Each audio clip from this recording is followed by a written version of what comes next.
క్రీస్తునందు ప్రియమైన సహోదరి సహోదరులకు యేసుక్రీస్తు నామములో శుభములు. దేవుని యొక్క నూతనమైన కృప మీకు కలుగును గాక. ఈరోజు దేవుడు మనకిచ్చిన మాట ఓబద్య గ్రంథము 1వ అధ్యాయము 4వ వచనం.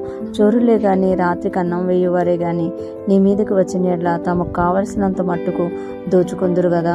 ద్రాక్ష పండ్లను ఏరువారు నీ యొద్దకు వచ్చిన యెడల పరిగే ఏరుకొని వారికి కొంత ఉండనెత్తురు కదా. నిన్ను చూడగా నీవు బొత్తిగా చెడిపోయి ఉన్నావు. ఈ మాటలు మనము ఓబద్య గ్రంథంలో చూస్తున్నాము. ఈ మాటలు ఎదోము గురించి, అంటే యాషావు వంశావళి గురించి తెలియజేస్తున్నట్లుగా మనం చూడగలం. ఓబద్య ఒక అధ్యాయం రాసిన ఆ అధ్యాయం మొత్తం యాషావు గురించి రాసినట్టుగా మనం ఇక్కడ చూడగలం. చోరులే కానీ రాత్రికి అన్నం వేయవారే కానీ నీ మీదకి వచ్చిన యెడల తమకు కావాల్సినంత మట్టుగా దోచుకుందరు కదా. చోరులే కానీ రాత్రికి అన్నం వేయవారే కానీ, చోరులు అంటే దొంగలు అనమాట. అంటే ఇక్కడ దొంగలు మళ్ళీ గజ దొంగల కిందకి తెలియజేస్తున్నమాట.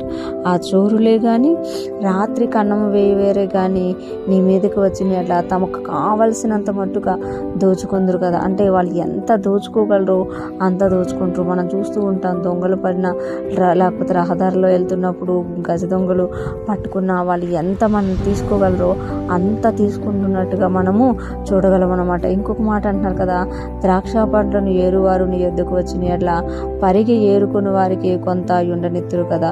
ద్రాక్ష పండ్లు ఏరుకుని వారు నీ యొద్దకు వచ్చిన యెడల పరిగి ఏరుకుని వారికి కొంత ఉండనెత్తురు కదా.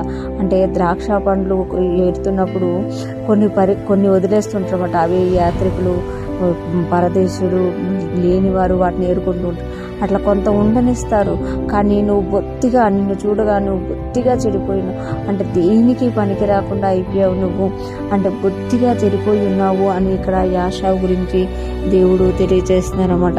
ఇక్కడ మనం చూసుకుంటే ఇద్దరితో పోలుస్తున్నారు. ఒకటి దొంగలు పడినా దోచుకుని వారు, గజ దొంగలు పడినా వాళ్ళు కొంతవరకైనా కొంచెమైనా నీకేమైనా మిగిలిస్తారేమో.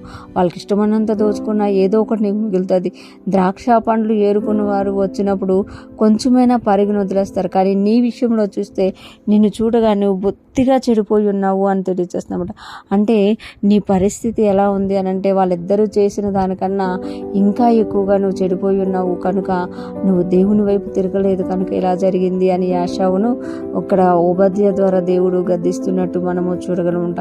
ఈరోజు ఫ్రెష్ మన్నా వింటున్న ప్రతి ఒక్కరూ జ్ఞాపకం చేసుకోవాలి.